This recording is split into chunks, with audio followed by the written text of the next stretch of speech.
ఓం గం గణపతయే నమః. ఓం శ్రీ మహాలక్ష్మీ దేవ్యే నమః. ఓం హిమకుంద మృణాలాభం దైత్యానాం పరమం గురుం సర్వశాస్త్ర ప్రవక్తారం భార్గవం ప్రణమామ్యహం. ఓం శుక్రగ్రహదేవతాయే నమః. ఓం నమస్తేస్తు మహామాయే శ్రీపీఠే సురపూజితే శంఖచక్రగదాహస్తే శ్రీ మహాలక్ష్మీ నమోస్తుతే. శ్రీ మహాలక్ష్మీ దేవ్యే నమః. వీక్షిస్తున్నటువంటి అందరికీ కూడా మరి మనం ఈ యొక్క జూన్ నెల మొత్తం కూడా మేషరాశిని ఆవహించి మేషరాశిలో తన యొక్క స్థితిని నెలకొల్పబడినటువంటి శుక్రుని గురించి తెలుసుకుందాం. ఎందుకంటే ఇప్పటి వరకు దాదాపుగా 30వ తేదీ వరకు, మే 30వ తేదీ వరకు 3.5-4 నెలల పాటుగా మరి ఈ శుక్ర భగవంతుడు అంటే శుక్రగ్రహము అటు శనితో రాహువుతో తన యొక్క సంచారాన్ని ముందుకు వెనక్కి ఆ యొక్క శని నక్షత్రాలలో ఉండి చాలా విధములైనటువంటి ఇబ్బందులు పడ్డాడు. ఎందుకంటే ఈ శుక్రుడు చాలా చాలా అందమైనటువంటి గ్రహము, చాలా ఉదార స్వభావం కలిగినటువంటి, ప్రేమ కలిగినటువంటి గ్రహము, అత్యంత శ్రేష్టమైనటువంటి గ్రహము. రాక్షసులకే గురువు అయినప్పటికీ కూడా ఈ యొక్క మానవ లోకంలో మరి ప్రతి మనిషికి అందం మీద ఎంతో తను అందంగా ఉన్నాననే భావంతో తన యొక్క జీవితాన్ని ముందుకు తీసుకెళ్తూ ఉంటాడు.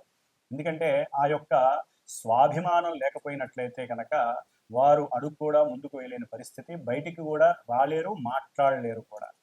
కాబట్టి ఈ యొక్క శుక్రుడు దాదాపుగా ఈ మే 31వ తేదీ నుండి కూడా 29వ తేదీ జూన్ నెల వరకు కూడా దాదాపుగా 29-30 రోజుల వరకు కూడా ఈ మేషరాశిలో అటు అశ్విని నక్షత్రంలోను, అట్లాగే భరణి నక్షత్రం తన యొక్క సొంత నక్షత్రంలోను, కృత్తికా నక్షత్రంలోను తన యొక్క చారని సలుపుతూ ఉంటాడు. దాదాపుగా ఈ యొక్క శుక్రుడు మే 31వ తేదీ నుండి జూన్ 12వ తేదీ వరకు కూడా అశ్విని నక్షత్రంలో ఉంటాడు.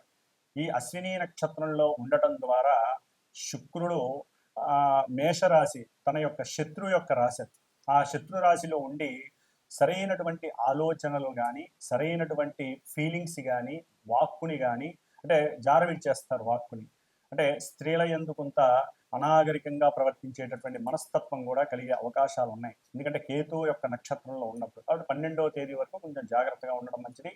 తదుపరి జూన్ 13వ తేదీ నుండి జూన్ 25వ తేదీ వరకు కూడా సొంత నక్షత్రంలో భరణి నక్షత్రంలో ఉండటం చాలా విశేషమైనటువంటిది. అందరికీ కూడా విశేషమని చెప్పుకోవాలి.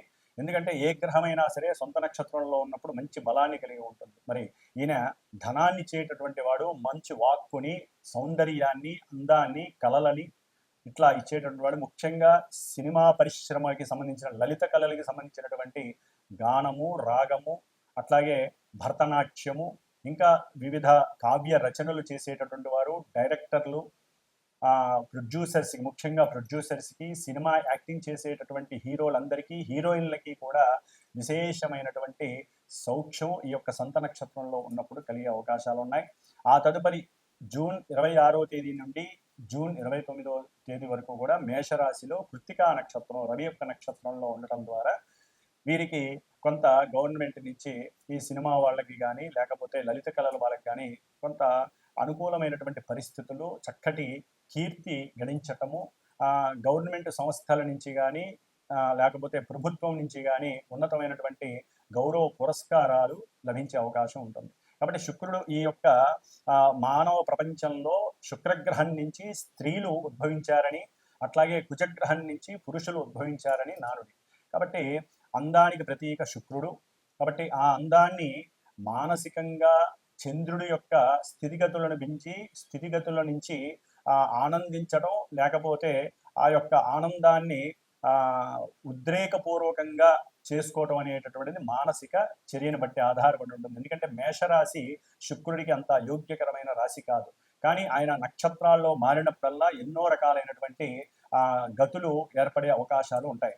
కాబట్టి మరి ఈ శుక్రుడు ఎన్నో రకాలైనటువంటి రోగాలను కూడా కలుగజేసే అవకాశం ఉంటుంది. ముఖ్యంగా మూత్రపిండాలు కానీ, లేకపోతే కిడ్నీస్కి సంబంధించినటువంటి వ్యాధులు, అట్లాగే ఈయన మేషరాశి శిరోభాగంలో ఉన్నాడు కాబట్టి శిరస్సుకు సంబంధించినటువంటి వ్యాధులు. ఈయన జలగ్రహం, మేషరాశి ఏమో అగ్నితత్వపు రాశి. మరి అగ్నితత్వపు రాశిలో జలగ్రహమైనటువంటి శుభపరమైనటువంటి ఈ శుక్రుడు ఉండటం అనేటటువంటిది ఒక రకంగా చెప్పాలంటే కొన్ని రాశుల వారికి ఇబ్బందికరమైనటువంటి పరిస్థితుల్ని కలుగజేస్తుంది. ఎందుకంటే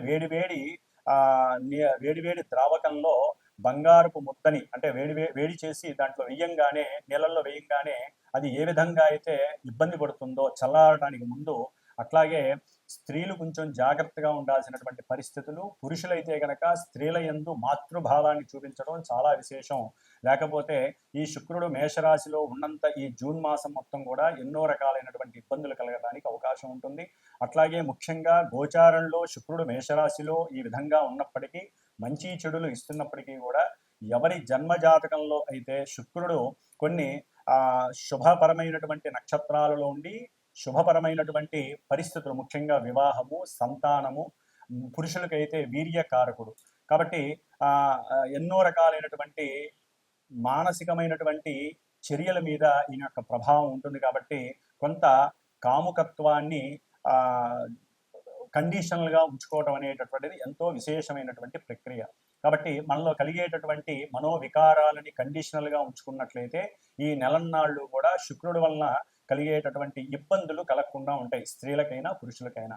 అట్లాగే మేషరాశిలో ఉన్నాడు కాబట్టి సాధ్యమైనంత వరకు శుక్రుడు ఈ నెల రోజులు కూడా కాస్త సనాతన ధర్మము, హిందువులమైనటువంటి స్త్రీలు తప్పకుండా పురుషులైనా సరే చక్కగా నుదుటిన ఎరుపు తిలకం ధరిస్తే గనక, ఎరుపు బుట్టును పెట్టుకుంటే గనక అవతల వ్యక్తుల నుంచి కలిగేటటువంటి నరఘోషలు కానీ, దృష్టి పీడలు కానీ, మన అందం మీద కావచ్చు, మన ధనం మీద కావచ్చు ఆ యొక్క పీడ లేకుండా ఉంటుంది. అట్లాగే మన శరీర ఆరోగ్యం నలతలు లేకుండా సంపూర్ణ ఆరోగ్య సిద్ధిని మనమే ఈ బొట్టును పెట్టుకోవడం ద్వారా ఆ అమ్మవారి యొక్క అనుగ్రహం. ఎందుకంటే శుక్రుడు అనేటటువంటి గ్రహము స్త్రీ దేవత.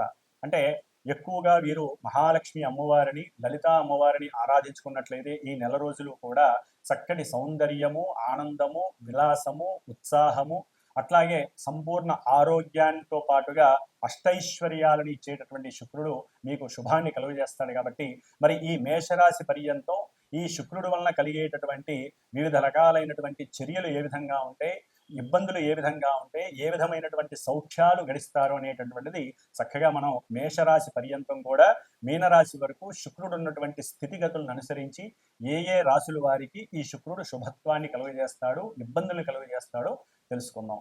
ఓం శ్రీ మహాలక్ష్మీదేవ్యే నమః. సింహరాశి వారికి మే 31వ తేదీ నుండి జూన్ 29వ తేదీ వరకు కూడా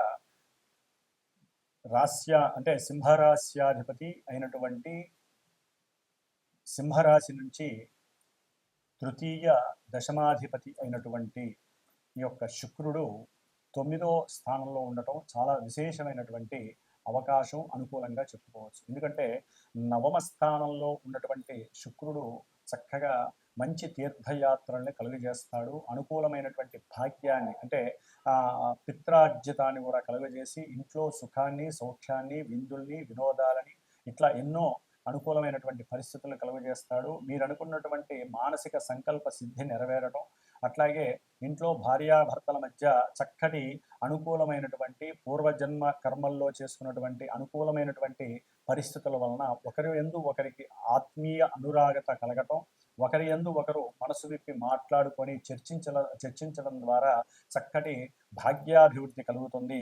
అట్లాగే మీరు ఏదైతే అనుకుంటారో ఉద్యోగ విషయంలో అది సాధించుకునే పరిస్థితి కూడా కలుగుతుంది.